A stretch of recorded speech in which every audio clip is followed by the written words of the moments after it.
and today I want to talk about insecurity and power dynamics. What does that even mean?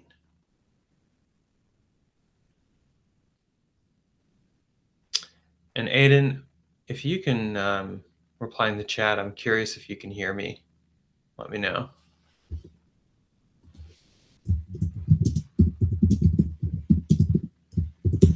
Because I'm curious to see. And while I wait on that response, I'm going to go ahead and talk. So I think it's really important. Okay, perfect. Thank you. We had like an issue with Substack earlier where it wasn't working. So, all right. So today I want to talk about insecurity and power dynamics and what that looks like and how we can address it. And I want to be very clear that when we talk about insecurity here, that what we're talking about is something that isn't just that it's not solely in one person's domain. It's not solely, for example, that if you're the submissive, you're the one who's insecure. Insecurity can show up with the dominant, it can show up with the submissive, it can show up with both people or more, depending on what the circumstances are. What we need to understand is that insecurity is a normal experience to have, and that it doesn't signal anything about us other than that there's something to pay attention to around what we're feeling insecure about. And it's that's what's really important, because what I found is that a lot of times when someone says, oh, you're insecure or whatever, there's an element of shaming and judgment that's occurring. And that shaming and judgment actually reinforces a negative aspect of the power dynamic exchange, because what ends up happening is it becomes kind of like something that is held over the head of the person who's experiencing that insecurity, instead of what I think really needs to happen, which is getting curious about the insecurity. I mean, like, well, what is the insecurity around? What can we do to address that?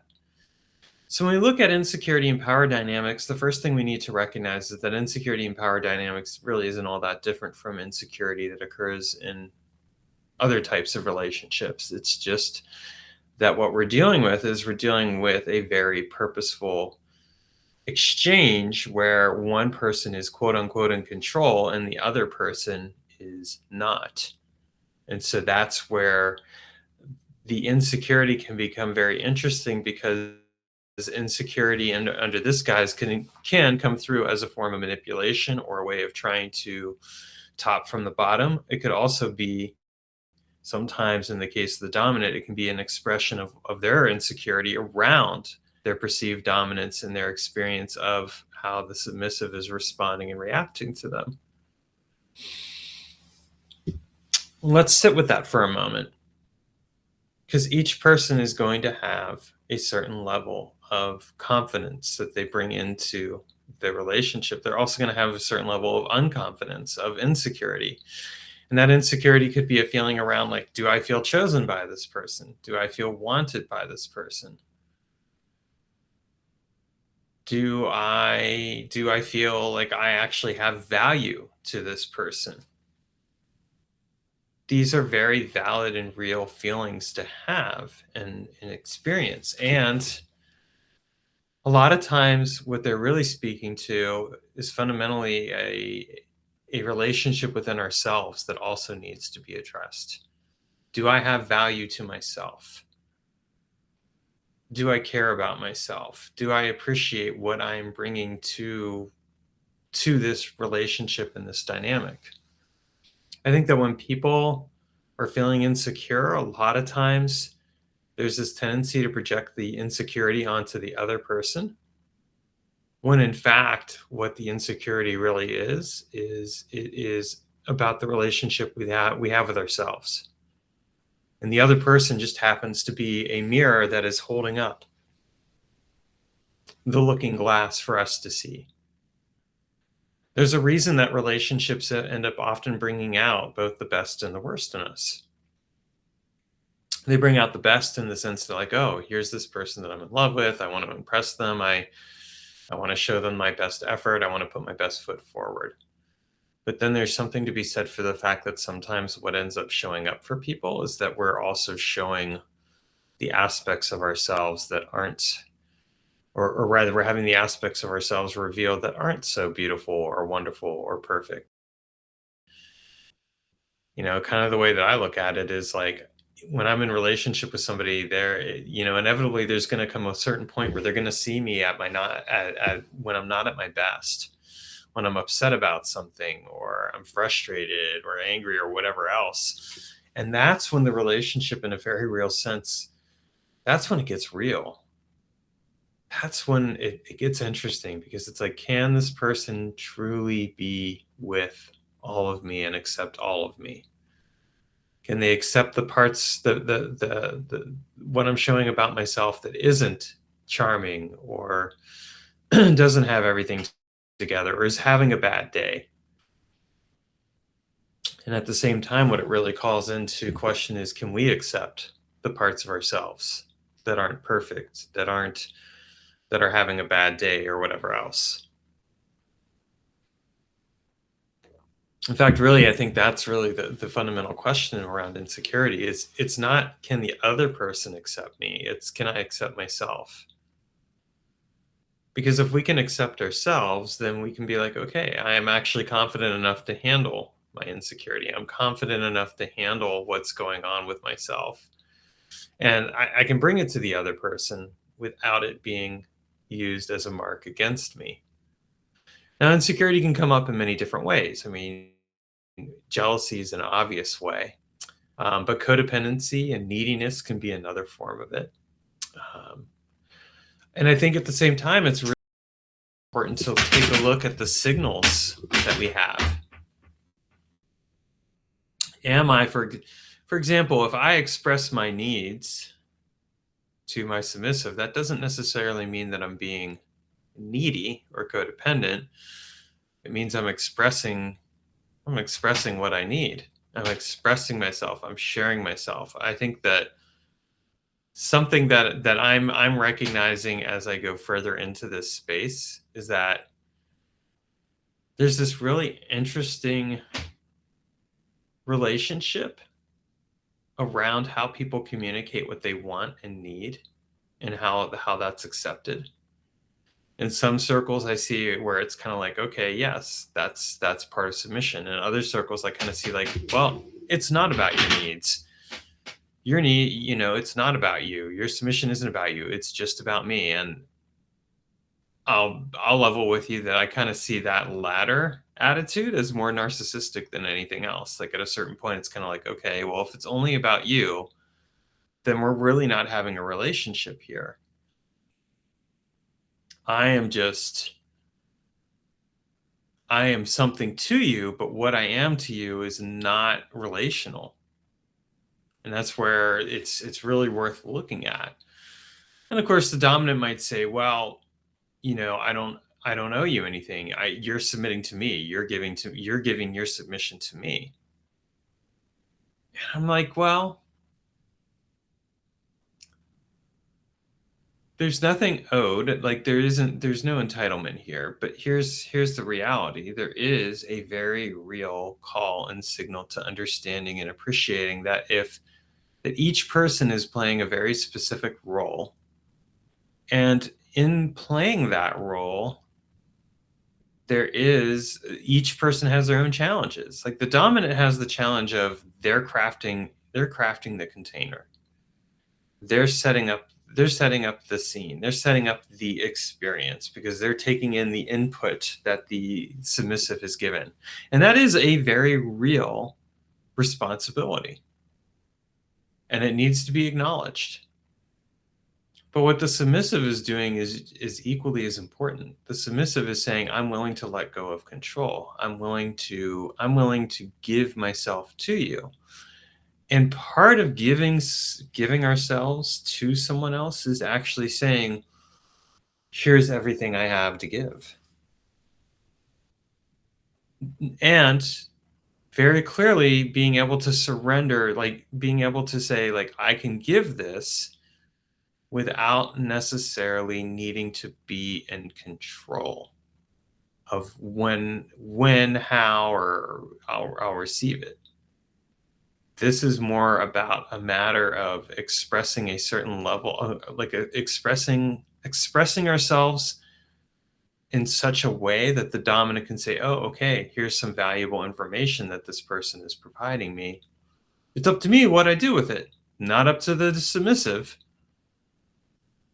But I also, but ideally, the dominant is receptive to what is being expressed and can say, and in being receptive, it's kind of like, okay, I can take all this in.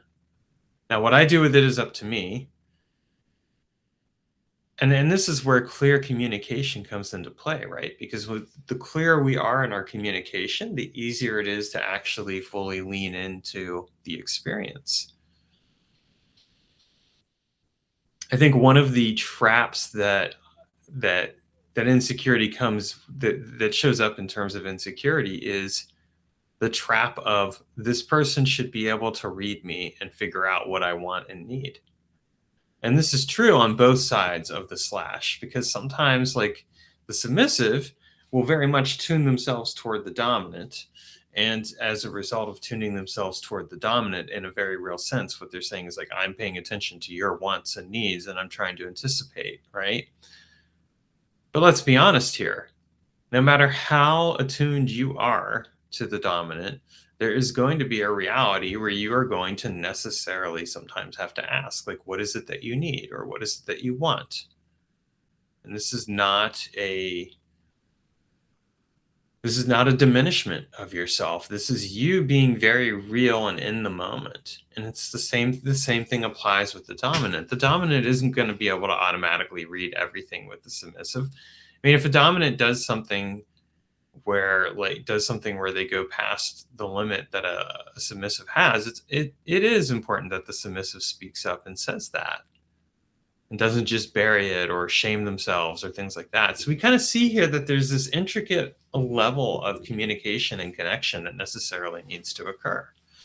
I think sometimes what people don't realize is that if let's say in a vanilla relationship, that if you communicate, we'll say, you communicate a fair amount of the time, that, like, with a DS dynamic or a polyamorous dynamic, everything else, you should basically plan on about 3xing that level of communication. And I know that, like, sometimes people will be like, well, if I have to say that much, then why is this even worth it? And the answer to that is, it's worth it because what we're doing is we are establishing a clear level of recognition and understanding between ourselves that says, I can actually trust this dynamic in this relationship. And that's really important. Not many people will do that. Not many people will say, hey, this is really important to me. I need to have this level of transparency and communication and clarity.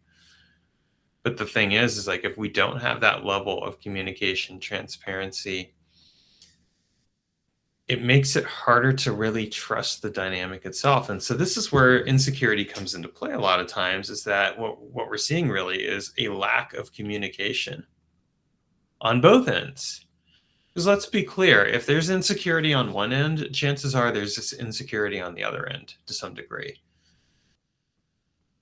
If there is a lack of communication on one end, there's a lack of communication on the other end. I always find that people mirror each other pretty well in terms of both how functional they are and how dysfunctional they are in relationships.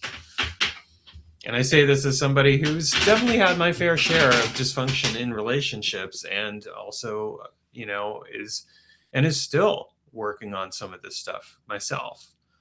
Like, I'm by no means will I pretend that I have it fully down. I've gotten a lot better at it, and it still requires a certain level of awareness and presence that simply doesn't happen if you're not willing to step up and say, oh, I recognize that this is something I need to work on. So how do we identify insecurities? Well, first and foremost, I definitely recommend doing a little bit of journaling about this, but I also want you to journal about, if you're going to journal about your insecurities, do me a favor also and journal about like where you feel confident as well. Something I've been realizing lately is that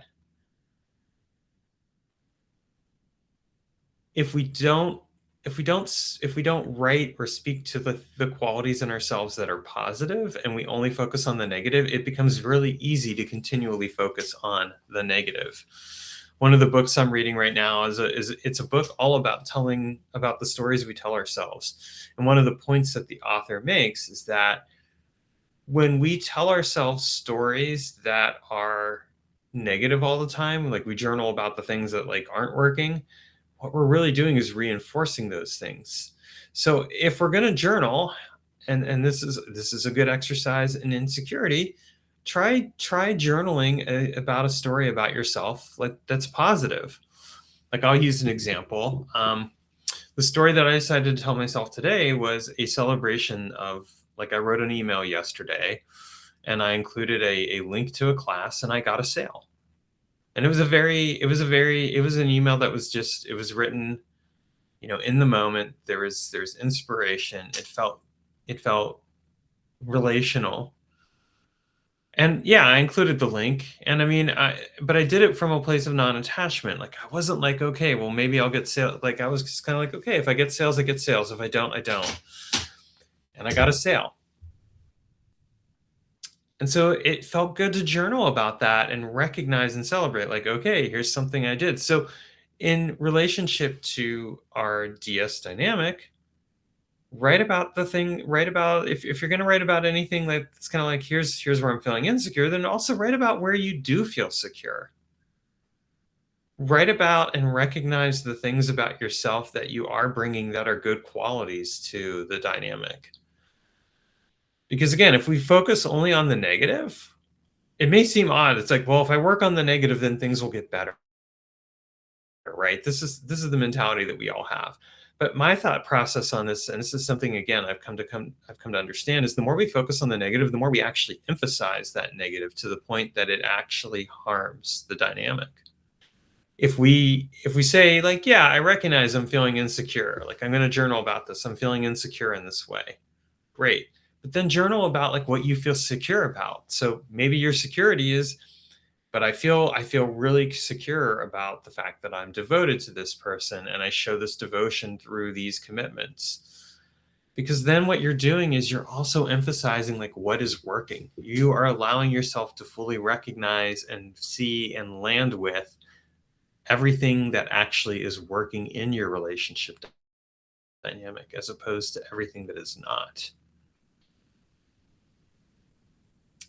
The other thing that I would encourage you to do is to know when to step outside of the relationship dynamic. There are going to be moments where it can actually be helpful to say to whoever you're with, hey, I need us to kind of stop the dynamic for a few minutes and just talk as human beings.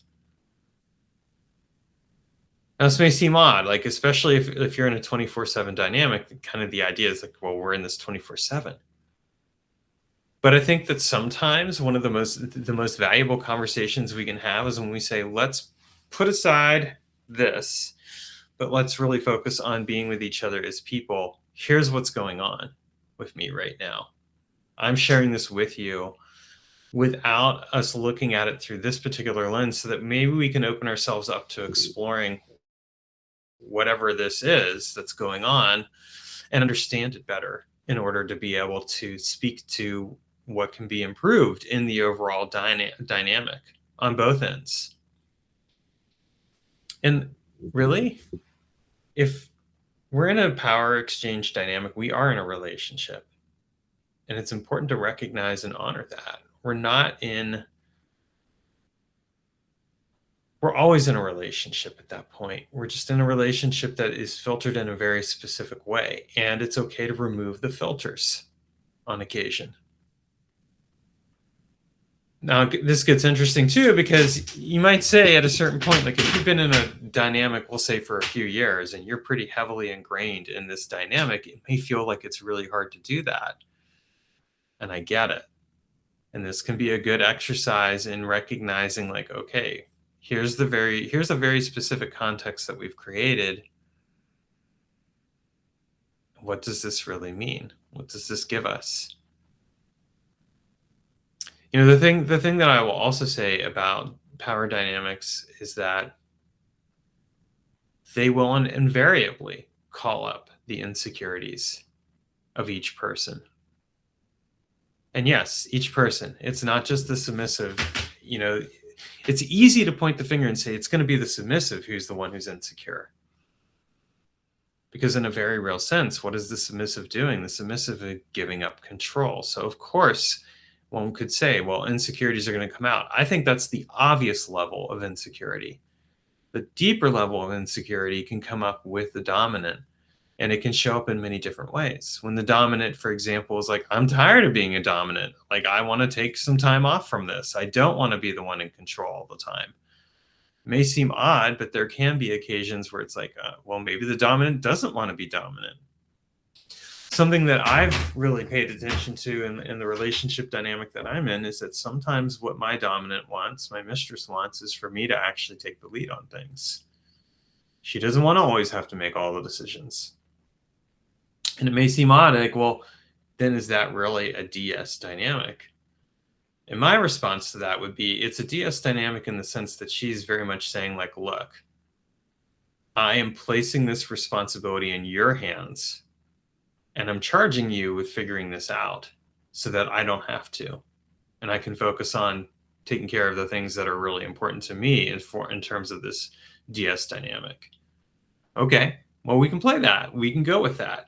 There's no one-size-fits-all approach to a DS dynamic, and I think that that's another area of insecurity that can kind of come up, because we can get into the stereotypical notions as to like what a DS dynamic looks like. But the reality is, you're not dealing with a one-size-fits-all approach. You're dealing with another human being, and each of you brings certain levels of complexity into the relationship, and that defines what the relationship is and what the relationship can be. So give yourselves permission to have that level of complexity and to see each other as people, not just dominant or submissive, not just this is my role and this is my role. Yes, those are roles, and yes, those are things, but you are a human being. You have complexities, and those complexities are an important thing to acknowledge. Now, if either of you, Aiden or Gwen, have questions, feel free to drop those in. This isn't a one-way monologue here, or if you have observations or comments or anything like that, like, you're more than welcome to write those in. I'm sharing my particular perspective on this, and by no means am I going to say that I've got it all down or got it all figured out. I figured out a lot of it, and life is an ongoing journey of figuring things out, right? I think that that's one of the things that I'm really comfortable with in terms of, like, when I look at like insecurity and things like that, is it's like I can be comfortable enough to acknowledge that I'm insecure. Because there's a real power in that. There's a real power in saying, well, yeah, sometimes I feel insecure. Sometimes I don't feel like I've got it all together. Sometimes I feel like, if anything, I am less secure in and of myself. And that's okay.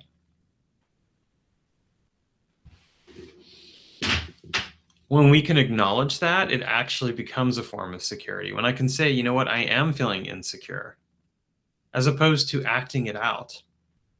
One of the things that I find a lot of times is that people will act out their insecurity. They'll do it in the form of performance security. Like, they're trying so hard to be secure in and of themselves that they're not actually paying attention to all the ways that that's causing insecurity to leak out. It's creating leaky energy. There's something really powerful about someone saying, here's what I need right now, or here's where I'm feeling insecure, or here's where I'm feeling anxious or depressed or anything else. And it's not that you're wanting to spill all the beans and put it all on the other person. It's that you're just being real. You're saying, like, this is where I'm at. Can you meet me here? Can we be okay together? This is a central part of the work is can we be okay together? Because if we can be okay together through a rough time, that indicates whether or not the relationship is going to last. If we can't be together, if we can't be okay together in the face of, for example, having an honest conversation about needs and wants, that relationship right there is not for you. Because what that person is really showing you is that they are not able to meet you where you are at. And again, it's not about fulfillment of your needs and wants. Like there's not a guarantee that, okay, I've expressed what I needed and wanted.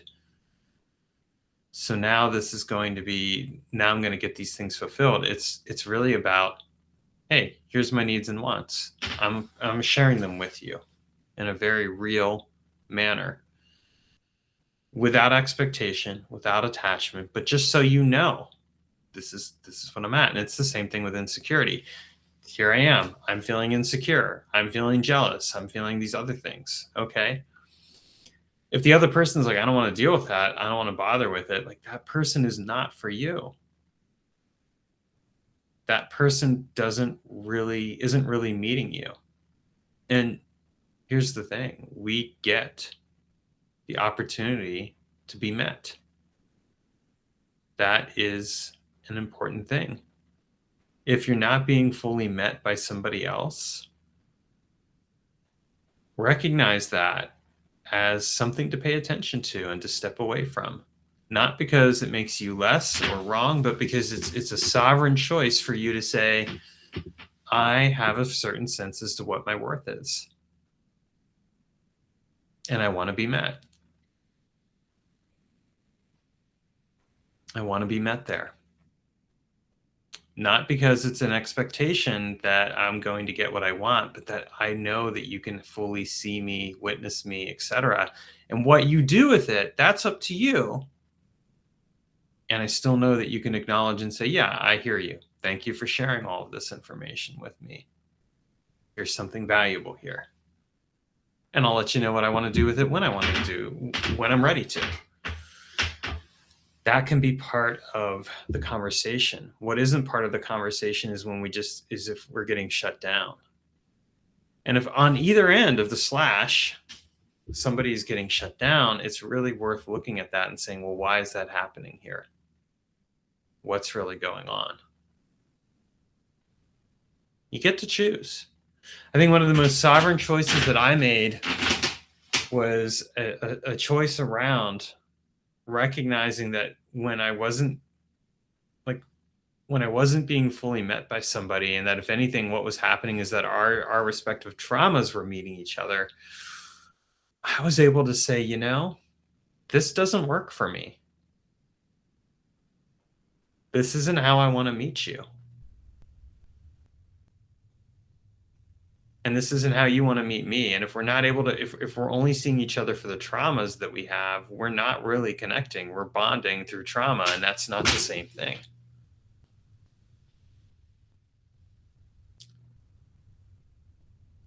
So look, if you are feeling insecure, first of all, know that you're not alone. Know that your insecurity, whether you're on either side of the slash, is a normal human experience to have. And remember that communication is a two-way street. It's not just one way. I think, what I find fascinating the most is that when we explore power dynamics, there's a very real sense of we're exploring what those power dynamics are. But in a very real sense, what we need to recognize is that it is a game. It is a finite game. The infinite game is how do we connect with each other past the finite games? How do we connect to each other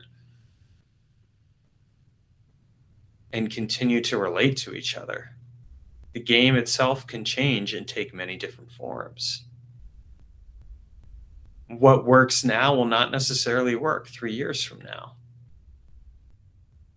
And there's something very real and powerful about having an intimate conversation about needs and wants without necessarily feeling threatened by it either way.